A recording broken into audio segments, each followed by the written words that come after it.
So the first article that I read was called Jolyn Chin's Kids Fit and Healthy Daycare, and it was written by Barit Steenbach, Hojo Zeeb, Stefan Rock, Herman Poblin, and Claudia Pishk.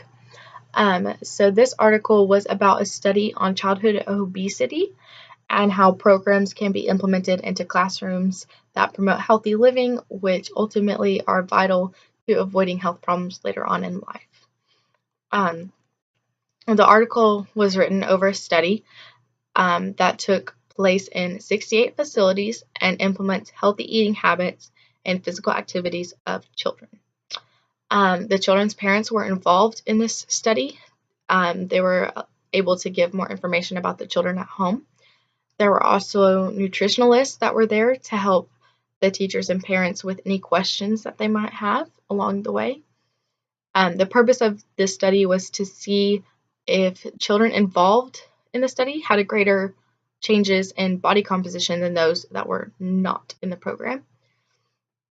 The program examined the children that were a part of the study and the children that were not a part of the study on the same day, so they didn't have any variations for any reason. They also had a certified nurse charter the height and weight of each children. That way it was correct information and that there weren't any controversies or anything that could go wrong. The children were screened by their gross motor skills. They had the children jump and hop and stand on one leg and skip, and that's how they measured their physical abilities. One glow I have for this article is that I really liked the way that they promoted healthy eating habits. They had something called Water Oasis Time, which is where the children were able to drink an unsweetened beverage, and they also had like colorful garden time, which was where the children were provided with vibrant raw vegetables that they could eat. I thought it was a really good promotion of healthy eating, and it was appropriate for the preschool classroom. One growth that I have is that I wish they would do a follow-up to see if the children that were originally in the study group continued on in the healthy eating habits and physical activities that they were taught. The second article I read was called Measuring Explicit Word Learning of Preschool Children, a Developmental Study by Kelly Spencer. And it discusses word learning in preschool and why it's important. And it also focuses on how to identify poor word learners. The article discusses a study that was conducted on 23 preschool students. The students were required to learn 3 new words each day. They were taught these words by being shown a card with a picture of the word on it, and then the children were tested over the words at the end of the study. The study was given to show a measure of explicit word learners, and it was also a way to identify poor word learners at an early age. The study found that if a child knew a word, then it was very likely that they were able to define the word as well. One grow I have is that I wish she would have offered other ways to assess the poor word learners.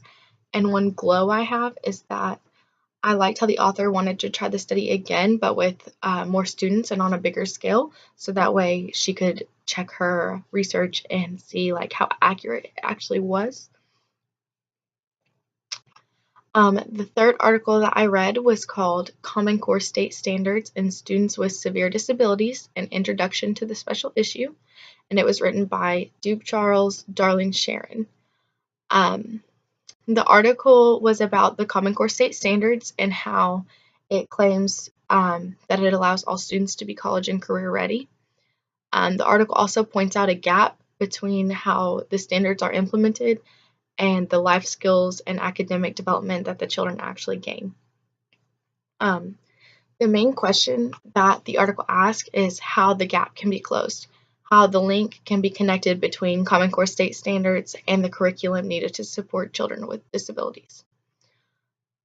The article shows that it's essential to have Common Core State Standards easily convert into learning experiences that would promote the same outcome for students with disabilities. The article highlights things like that the teacher might not know how being in a general education classroom can benefit children with disabilities, or how they might not know how a child's part in the classroom can be achieved. my glow I have for this is that I thought that was a really good comment about how teachers might just not understand. It was a really insightful article that could have informed teachers about how students with disabilities are not always benefiting from the Common Core state standards and how the teacher can reshape education so that all the students can be successful. One grow I have is that I wish it gave more examples about the gap between Common Core state standards and students with disabilities, because I was a little confused when I first read it, and after I read it again, I cleared it up a little bit. The fourth article that I read was called More Language Arts, Math, and Science for Students with Disabilities by Kessner. This article is a book review over the book More Language Arts, Math, and Science for Students with Disabilities. This article is good for educators that are trying to keep on track with the changes that come with teaching students with disabilities. The article gives overviews of the chapters in the book, so I think it's good for teachers that might want to learn more about it but don't want to commit to actually getting the book yet, just to see if it's something that they might like. The first part of the book is over greater access to curriculum, and it talks about being advocates for inclusion with the students with severely disabilities. It also talks about injection instruction in the general education classroom, and it gives you a short summary of Common Core state standards. The second part is over teaching Common Core language arts. It talks about teaching comprehension literacy and skills, how to facilitate teaching students with language disorders, and it also talks about the importance of instructions of early reading comprehension. The third part talks about teaching Common Core mathematics and science. It talks about early numeracy skills, teaching graded aligned mathematics, and teaching science to severely disabled students. The fourth part is called Alignment of Curriculum, Instruction, and Assessment. It gives you topics of inclusive education systems, and it also gives a short summary of actions that schools can take to improve these inclusive practices in their own schools. A glow I have is that it's a very detailed synopsis of the book. It's good for teachers who are wanting to learn more about teaching students with disabilities but just don't know where to start. A grow I have is that I wish it had more of a synopsis of the science. I feel like it lacked a little bit, and that I would have liked to know more about how to teach those students science, because all the others seemed more detailed than the science one.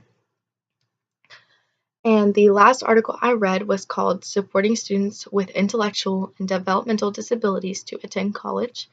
And this was written by Griffin, Megan M. Papai, and Claire K. The article is a list of tips for the teachers that can help students with intellectual and developmental disabilities be able to attend college. The article points out that a lot of parents just may not know what options are out there for their child with disabilities, and that the parents may need to be able to get this information from their students' teachers.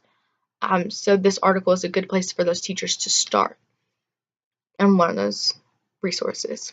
So the first tip that the article gave was to be able to give the family resources.